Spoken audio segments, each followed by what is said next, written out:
Okay, taking this discussion this other way. Yeah. We have parents who have done everything in their own understanding, in their power. They pray, they fast, and do all sorts of things.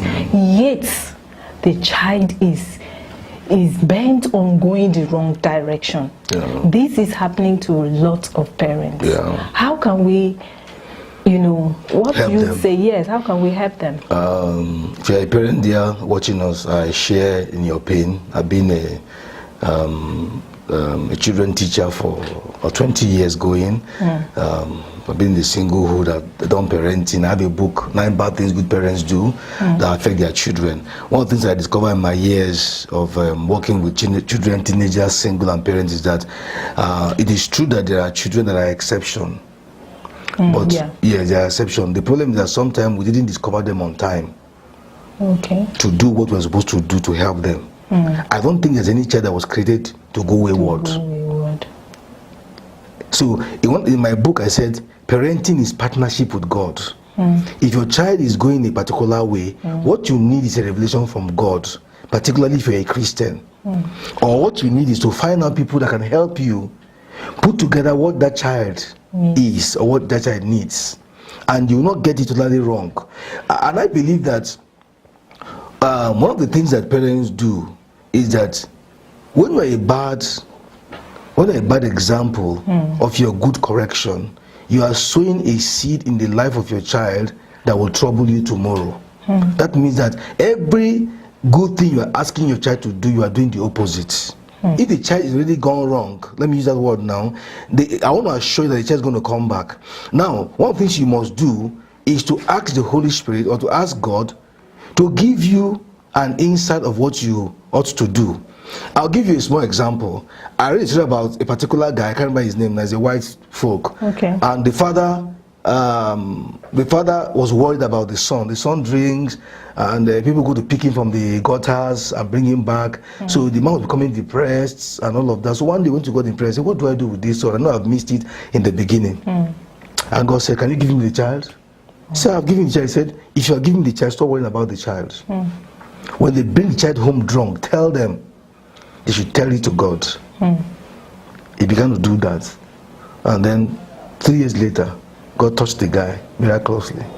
Wow. And I believe that if your child is going through that, be sure that God's going to touch your child miraculously. Amen. Amen. All right. One of the stakeholders you talked about was the media. Now, the content of the media. The parents are doing their own. Then the media content is creating a lot. Now we have the traditional media, the television, the newspaper, and then the magazine. Now, in addition, we have the social media. We have the internet. There are a lot of things on these platforms produced by adults, by human beings. They are not spirits, who probably are more interested in making money. What is the level of damage that the media have done? The coming of the social media has made close to 80% impact on our children in comparison with the traditional media. Because not everybody actually watch television because of the kind of things they have, and then newspapers and magazine. Not everybody, but this one is on your phone. You have it in your house, in your school, and everywhere.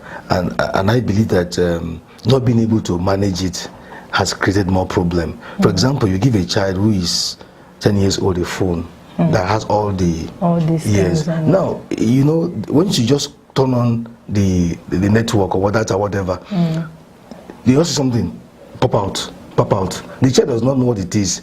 He goes in there. But it has entered. He goes in there. He just and all of that. So for me personally, what I do when I teach teenagers, I say to them that it's not everything you see you look. It's not everything you see you touch. There are things you see, you just pass. That's number one. Number two, when you're handing over anything to your child, let the child know that I trust you. that you will not go to this pornographic site, you will not watch this and watch that. Yes, they may be tempted to do that, but when you have discussed with them, certain time educated, that's the thing. Okay. So for lack of education, the social media has had negative impact on our children, than the other way around. Now, I want us to talk about the people. Yes. That are putting those things. The people are producing. They are adults. Yes. They are human beings. Yes. Now, because everybody in the world is not a believer. But they have conscience. If they do, I doubt. Okay. Yes, because I've tried to put it this way. I just remember a particular advert that NAFDAC used to do about fake drugs. This man is very wealthy, but he says fake drug. Fake drug. So one day, his son got sick, and the son was taken to a pharmacy where fake drugs were sold. So the guy took the drug, wasn't working. By the time the father came to the pharmacy, came to the school and saw from where they bought the drug, he knew that it was fake. And the child was already dead. So it means that those adults producing this kind of content, it will hurt their grandchildren or their children in the future. It's not a prayer, it's a reality, it's a fact. Because they're going to go into it. That's number one. Number two, it shows that they are misdirecting their gift and talent. Number three, it shows that they are capitalists. What they are after is money. Don't care who is damaged or who goes to hell. Now, it's now the challenge of the believers or the Christians to begin to get alternatives on TV, on radio, on social media, our musicians, to begin to create something that our own kids will begin to look at because of the teachings and training we are giving them. It is in the society. Yes, because it's a word of two direction. So it means that if I give my child enough light, when he sees one, he knows that this is light. And if he sees darkness, I don't belong here. For example, a child was showing my daughter something. She said, we don't look at things like this. Why did she know that? How did she know that? Somebody told her. So if we know that these impacts are coming, then we balance it. Okay. But oftentimes, parents give things to their children to show off. To show. To show class. It show very class. I remember going to a school and the child was telling me that I'm only in this school because my mother wants to mix with the who is who. Wow. But he told me, considering the boy told me, he said, I'm being damaged. Wow. Yes, I had to look for a way to help him. I was invited to speak in that school, so I tried to get around and to see the mom and say, look, madam, please, if you don't want to cry tomorrow, do something about your child being here. For young people taking, drugs. Yeah. The organizations, the companies that produce. In fact, I went into research before this discussion. It starts from small. Yeah. Then before you know it, they have modified ones, the one you can charge, the one you can sniff, and all of that. And all these people producing this thing, just like you are saying, they are human beings. I don't know, is there anything that apart from, we have to start talking to these people, let them realize the damage. Because the generation of our youth now is like this. You can imagine what the next generation will be. Sure. Because they are passing on to the next generation. Very correct. So we need to keep talking about this for them to realize the damage they are doing. Yes. But on the other hand, a child that is already exposed to all these things, the society have exposed them, have taken away their innocence. How can? What would you say to them? Some of them are already in crisis. Some are still, few are still innocent and they don't know this and that, but majority of them are already in crisis. What would you say to them? There is hope for the hopeless. There's hope for the determined. You can always come back no matter how far you have gone. We have several people who were on drug and they realized that somehow it was destroying them. And one of the problems we have in our society, if you look around our environment, we don't have recreations where parents can sit down and watch their children do what they do. That's number one. And like I always advocate that you cannot have a good nation without a good family. Every nation is a product of her family.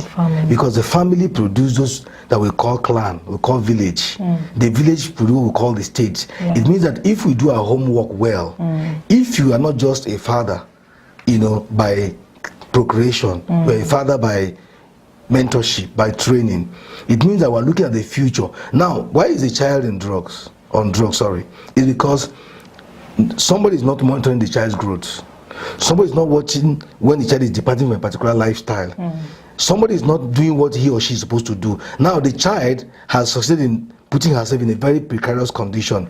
Now what we need to do is begin to make those institutions whose responsibility is to ensure that these drugs does not get into the hands of wrong people to do their work. We have institutional, in fact before now, I didn't know personally that there was a company, an institution called SON. It's an organization of Nigeria. I didn't know until NAFDAC began to do their job. Then SON woke up. So it means that before, when SON went to sleep, for example, many fake tires came to Nigeria. Since the departure of late Mr. Akunyili, you saw what NAFDAC has become now. So drugs are coming in from left and center, So some of those people, to be fair to them, they didn't do the drug for those guys to consume it. There are supposed to be things that are regulated, and then maybe it doesn't give you a prescription, pharmacist. But because they're not channel, and then you have people like the NDLEA. All they do is to stand on the road. But NDLEA is supposed to be doing campaign in schools. NDLEA is supposed to be doing campaign in churches. NDLEA is supposed to be going to places where you have young people play basketball, handball, football, and share with them things that can destroy them. Why these drugs are not good for them. Don't wait for them to get involved. Let them be prepared for it. You ought to prepare your child, because we dressed before we came here.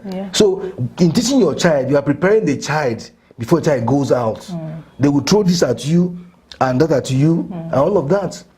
So when the child is prepared, it reduces the tendency. But another thing I believe that they will have NGOs and religious bodies whose job is also to look out for these people, because they are going to do damage if they continue. Okay. You mentioned the religious bodies. Now, most of what we do from the pulpit, or another parent sees a child that is going the wrong way, all we do is scold, we compare, and all of that. What should the church or what should the religious bodies do differently? Yes, I believe that the church is supposed to be our training ground, and the world is our field. Which means that we train people in church to take light to those who are in darkness. Which means that the churches ought to identify members who have passion for youth and empower them to look out for those youths. They not necessarily bring them to church, but help them find direction.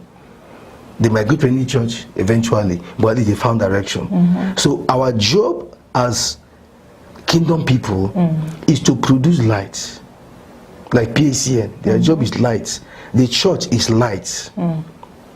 You go to a place where I know a friend whose job is to go and help. She calls young girls who are prostitutes into prostitution. She calls them jewels. She goes out. She goes looking for them. When she gets them, she talk with them. She help them get trade to do, because they have excuses for why they're in prostitution, but she helped them that this will destroy ultimately. So in correcting them, she's producing alternative, and she's doing a fantastic job. Now, if in all the vices we talked about, there are people that have passion, and the church empowers them with resources, with training, with money, and they go there, I think that this thing can go down in less than 5 years by 50%. So the church must wake up and understand that the building is a training ground. The field is out there.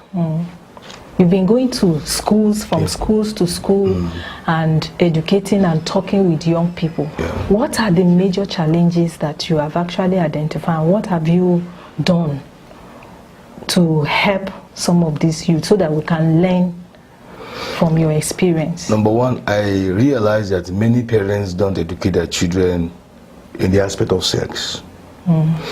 I realize that parents don't help their children to discover their talents and help them to have a vision.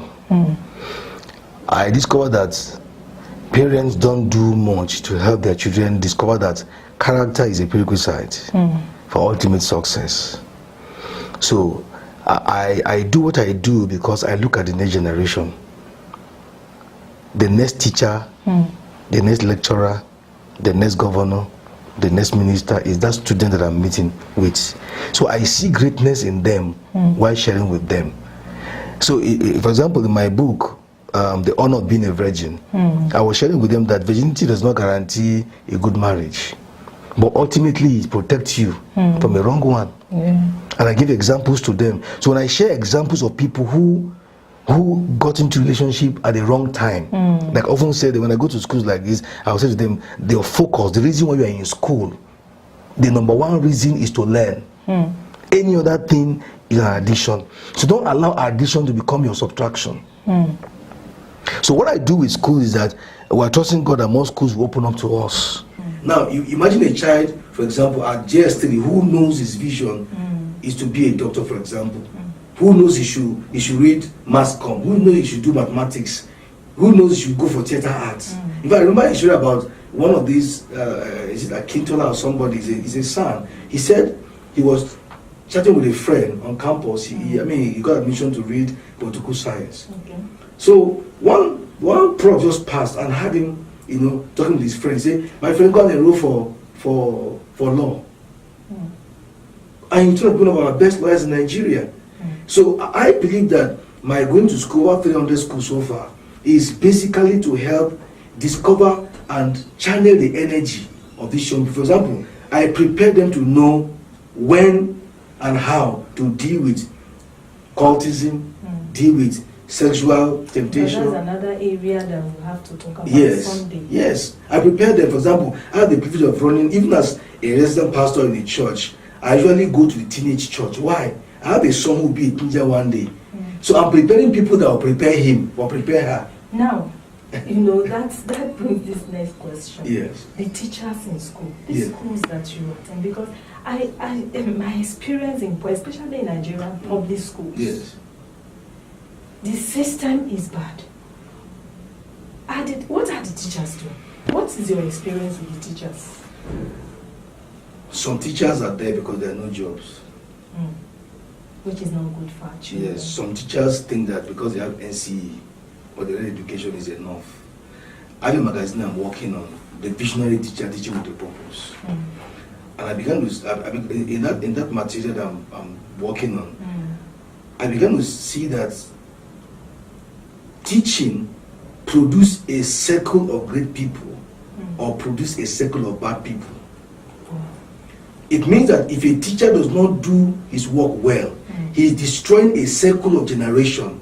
Just like God. God thinks in generation. Everything God talks about, he talks about generation. He said to 7 generations. Now, one bad teacher can produce several bad generation of teachers. One bad teacher.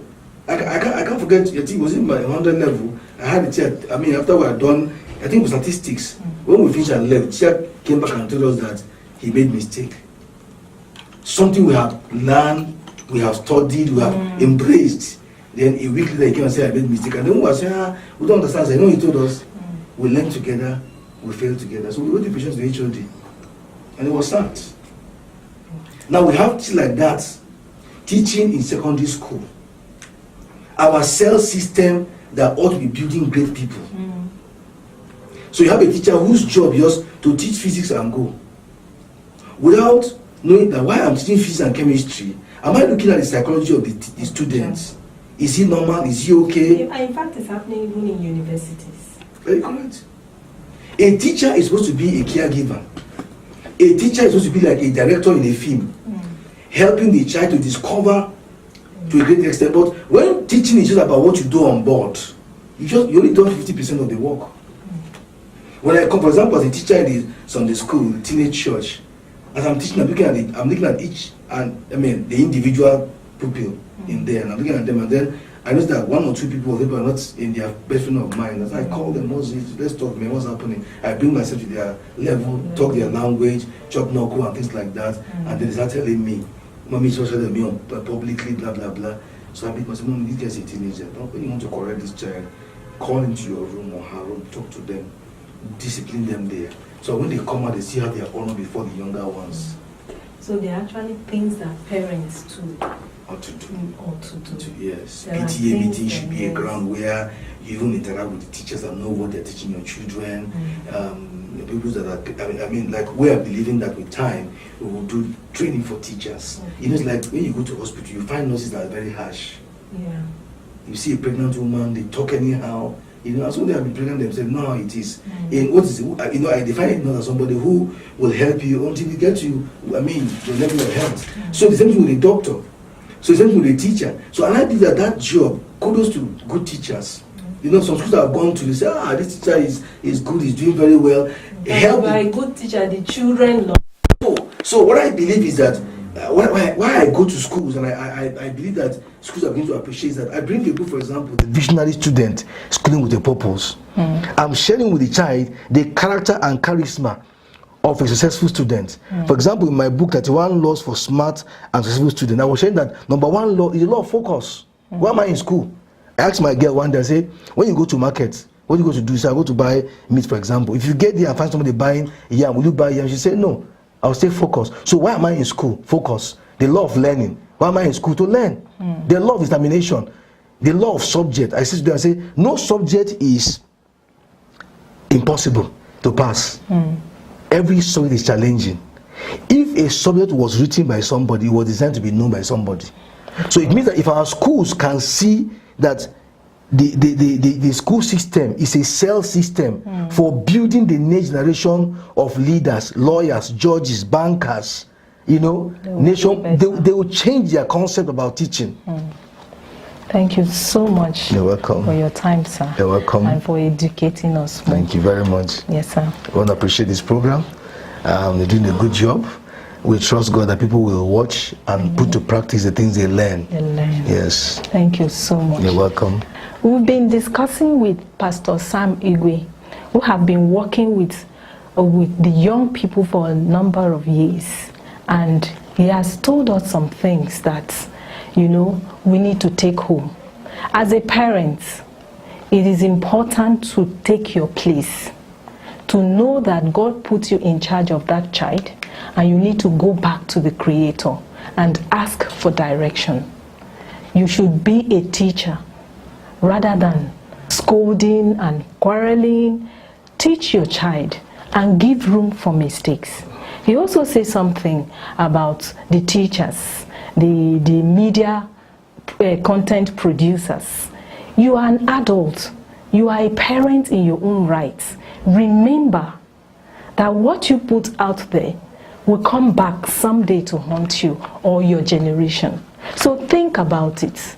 Is it better to make money at the expense of the innocence of young people for generations to come? Think about it. Thank you, sir, once again. Thank you. For your time. It's a privilege. This is where we draw the curtain for today. I am your host, Vicky Iferi, on the Cool Blaze TV. God bless you. Let's go! Joy in that joy. So much joy. Come on, everybody, because there's love.